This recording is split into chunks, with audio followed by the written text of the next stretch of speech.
Chhattisgarh power distribution and transmission corporation limited में अभी latest vacancies का नोटिफिकेशन आउट हो चुका है। जल्दी फॉर्म फिलिंग भी स्टार्ट हो जाएगी, वेबसाइट पर आप जाकर के फॉर्म फिल कर सकते हैं। लेकिन उससे पहले जो सारे डाउट्स हैं उन सारे डाउट्स को इस सेशन में कवर करते हैं। जो भी यहाँ पर सारे पॉइंट्स मेंशन हैं उन पॉइंट्स से रिलेटेड जो भी डाउट है उनके बारे में हम बात करने वाले हैं। और मैं यहाँ पर बात करने वाला हूँ जेई नहीं, जो एई की पोस्ट आई हैं उनके लिए जो भी रिक्वायरमेंट्स हैं, जो एलिजिबिलिटी है, एज क्राइटेरिया है, क्या क्या रिक्वायरमेंट्स हैं, उन सब के बारे में बात करने वाले हैं। तो इन सारे पॉइंट्स को हम कवर करेंगे। तो सबसे पहले तो मैं यहाँ पर बता दूं आगे सेशन में बढ़ने से पहले, this is the pan India vacancy. Chhattisgarh के स्टेट के स्टूडेंट्स या समझ लो डोमिसाइल ही नहीं, अदर स्टेट पूरे ऑल इंडिया भर में से कोई भी जो है इस एग्ज़ाम में अपीयर हो सकता है, इस एग्ज़ाम के लिए फॉर्म फिल कर सकता है।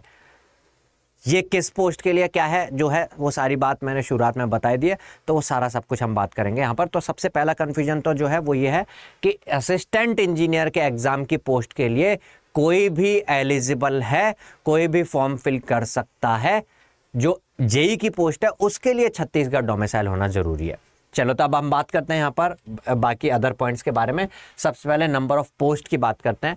तो ये पोस्ट असिस्टेंट इंजीनियर की पोस्ट के लिए, अगर हम बात करें यहाँ पर कि नंबर ऑफ पोस्ट कितनी है, तो यहाँ पर ओपन मतलब जिनमें महिला और पुरुष दोनों भाग ले सकते हैं, इसको कॉम्पीट कर सकते हैं, दैट इज़ 20, एंड महिला के लिए 80। ये है अनरिजर्व्ड कैटेगरी के लिए। अगर ओवरऑल ऐसे हम बात करते हैं तो टोटल 52 वैकेंसीज हैं डिफरेंट कैटेगरी वाइज। महिला एंड ओपन के लिए कितनी कितनी है आप देख सकते हैं यहाँ पर। तो 52 वैकेंसीज यहाँ पर हैं। कौन कौन से ब्रांच के स्टूडेंट इसमें एलिजिबल हैं ये भी एक क्वेश्चन है, उन सब चीज़ों को भी बात करेंगे। ठीक है, तो आगे बढ़ते हैं। अच्छा, सेशन में जो कोई भी डाउट रह रहा हो वो सारे मैं क्लियर करने का ट्राई कर रहा हूँ, इसलिए लास्ट तक बने रहिएगा। ठीक है, और सेशन अगर ठीक लगे आपको, चीज़ें इन्फॉर्मेशन मिली हो आपको, सारे डाउट क्लियर हो तो लाइक ज़रूर करना। चलो, सबसे पहले अगर हम यहाँ पर एजुकेशन क्वालिफिकेशन की बात करें यहाँ पर, तो मिनिमम जो क्वालिफिकेशन है वो डिप्लोमा एलिजिबल नहीं है यहाँ पर।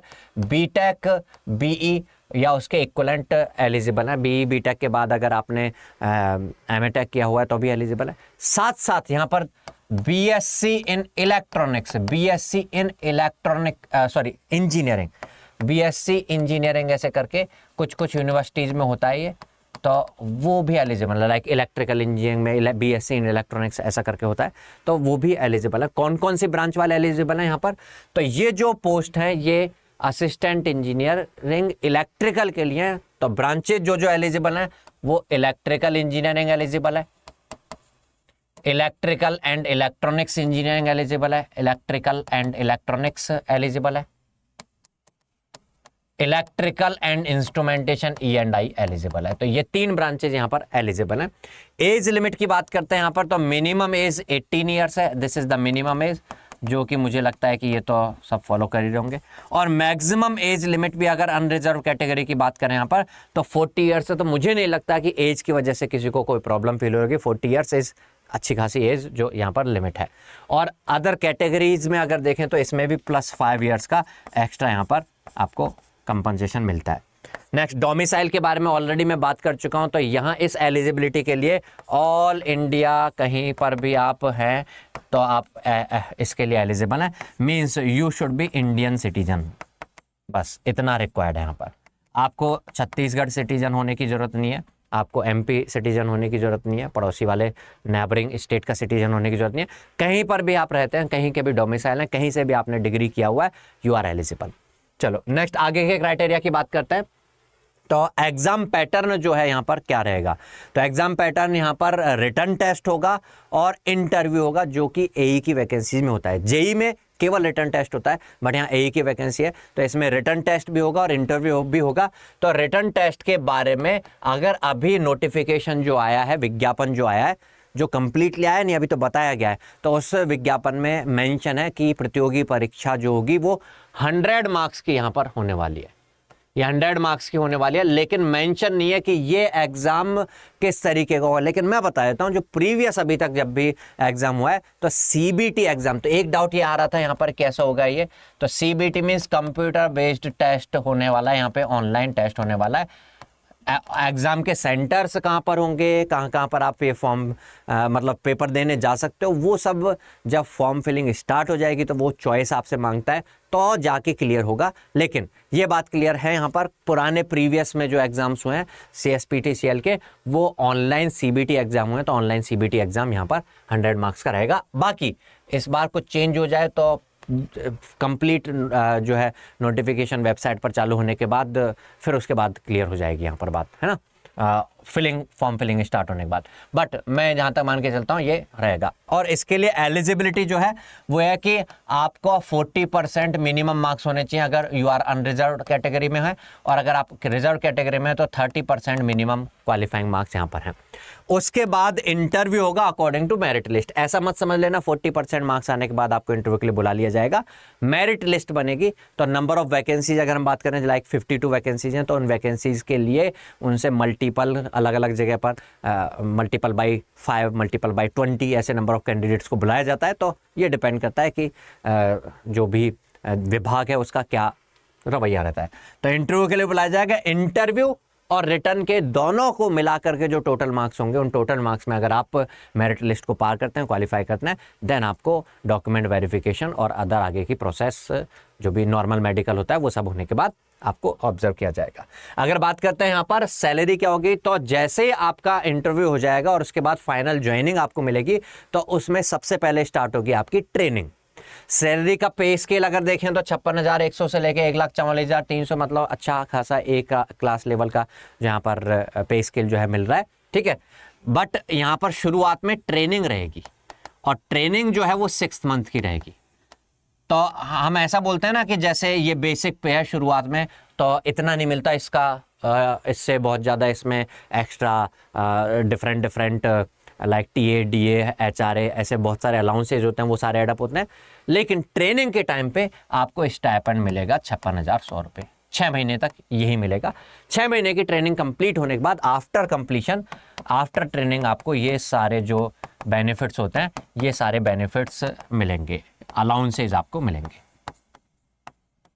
एंड अलाउंसेज की बात करें तो नॉर्मल जो सारे गवर्नमेंट सेक्टर्स में होते हैं, और ये तो प्योर गवर्नमेंट है, ये तो PSU है भी नहीं, तो यहाँ पर तो बहुत और भी चीज़ें, आराम की जॉब आप कह सकते हो एक तरीके से। तो HRA यहाँ पर रहता है, महंगाई भत्ता DA यहाँ पर रहता है, ट्रेवलिंग अलाउंसेज रहते हैं, मेडिकल अलाउंसेज रहते हैं, तो वो सारी चीज़ें एक्स्ट्रा यहाँ पर मिलती हैं, ठीक है।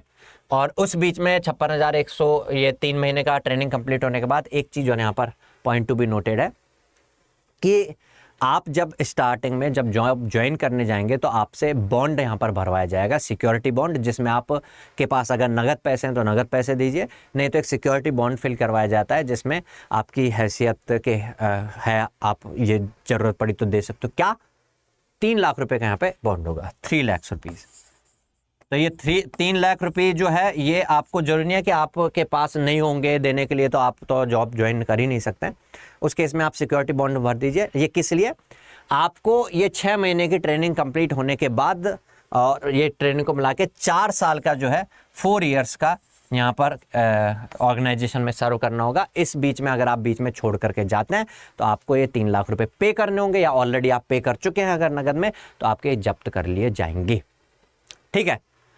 और दूसरा केस में आपकी ट्रेनिंग कंप्लीट होने के बाद आप उपयुक्त नहीं पाए जाते हो, you are not found eligible, then इस केस में आपको अगर दौड़ा दिया जाता है निकल जाओ, तो अभी आपसे 3 लाख रुपए जब्त कर लिए जाएंगे। तो ऐसी नालायकी तो कोई करेगा नहीं, ऐसे नालायक जो होंगे वो ऑलरेडी नहीं पहुंच पाएंगे जॉब ज्वाइन करने तक। तो सब लोग एलिजिबल हैं, ऐसा कोई कंडीशन मुझे लगता है कि नहीं होगा। तो यहाँ पर एक क्वेश्चन जो है ये रेज हो रहा होगा कि इसका मतलब है कॉन्ट्रैक्चुअल है कि 4 साल का कॉन्ट्रैक्ट है क्या? नहीं, कॉन्ट्रैक्चुअल नहीं है, फुल्ली परमानेंट जो है ये वैकेंसी है, फुल्ली परमानेंट वैकेंसी है। किसी भी गवर्नमेंट ऑर्गेनाइजेशन में जब भी आप जॉब करते हैं तो ये प्रोबेशन टाइम रहता है, किसी में 2 साल का, 3 साल का, 4 साल का, ये रहता ही रहता है, ठीक है। तो ये सारी चीज़ें यहाँ पर हमने बात की। और यहाँ पर अब जो और क्वेरीज और क्वेश्चंस जो रेज हो रहे हैं उनके बारे में हम बात कर रहे हैं। हम कुछ फ्रीक्वेंटली आस्क्ड क्वेश्चंस की अगर हम बात करें तो फ्रीक्वेंटली आस्क्ड क्वेश्चंस में से फर्स्ट क्वेश्चन ये है कि यहाँ पर जो नोटिफिकेशन मेंशन है उसमें मेंशन है कि BTech 4 इयर्स का होना चाहिए। तो वो 4 इयर्स का मतलब किसी ने लेटरल एंट्री लिया है डिप्लोमा के बाद तो उसका तो 3 साल का ही हुआ ना BTech, तो क्या वो एलिजिबल है?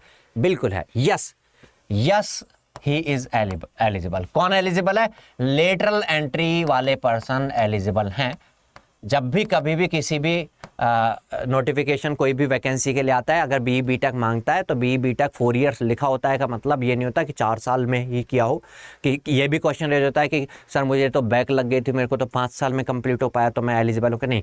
4 साल का मतलब ये नहीं कि 4 साल में ही कंप्लीट होना चाहिए। ओवरऑल आपके पास वो 4 साल वाली जो बीटेक की डिग्री होती है ना, वो वाली डिग्री होनी चाहिए। कहीं बीटेक का मतलब कहीं कोई और कुछ ना समझ ले, इसलिए बोल दिया जाता है 4 इयर्स।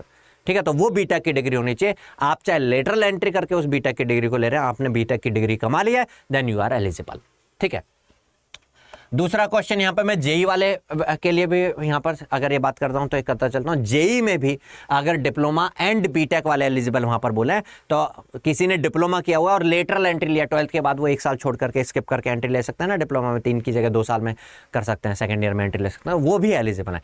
तो लेटरल एंट्री इज एलिजिबल। ठीक है। ऑल इंडिया में जो भी पर्सन्स हैं दोज आर एलिजिबल। ब्रांचेस की मैंने बात करी थी, ब्रांच कौन कौन सी हैं, और इलेक्ट्रिसिटी बोर्ड है तो इलेक्ट्रिकल की ही एई की वैकेंसी जो है, हाँ जेई वाली वैकेंसीज, इलेक्ट्रिकल के अलावा मैकेनिकल की भी कुछ वैकेंसीज हैं वहाँ पर, इलेक्ट्रॉनिक्स की भी कुछ वैकेंसी हैं, कुछ सिविल की भी वैकेंसीज हैं। ठीक है, तो ये सारे क्वेश्चंस थे, जो डाउट्स थे, जो सारे पॉइंट्स मुझे यहाँ पर इस सेशन में आके कवर करने थे। इससे पहले भी अपने इसी चैनल पर जब नोटिफिकेशन आया था तो उससे रिलेटेड वीडियो भी जो है पोस्ट की गई थी। आई होप आपने वो भी देखी होगी, नहीं भी देखी है तो कोई बात नहीं, यहाँ पर सारे डाउट्स जो है क्लियर हो गए हैं आई होप। अगर अभी भी कोई डाउट रह गया है, कोई क्वेरी रह गई है तो आप कमेंट सेक्शन में कमेंट कर सकते हैं, we will try to solve them out. और हाँ, अगर वीडियो को लाइक नहीं किया तो वीडियो को लाइक जरूर करके जाना है, अपने फ्रेंड सर्कल में शेयर करना है।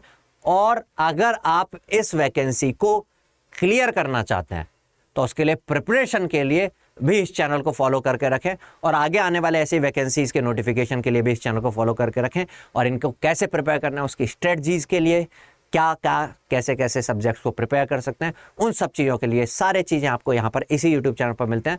तो अगर इस यूट्यूब चैनल को फॉलो नहीं किया है, सब्सक्राइब नहीं किया है, तो वो भी जरूर से करके जाएं। चलो मिलेंगे नेक्स्ट सेशन में, तब तक के लिए goodbye, take care, all the best.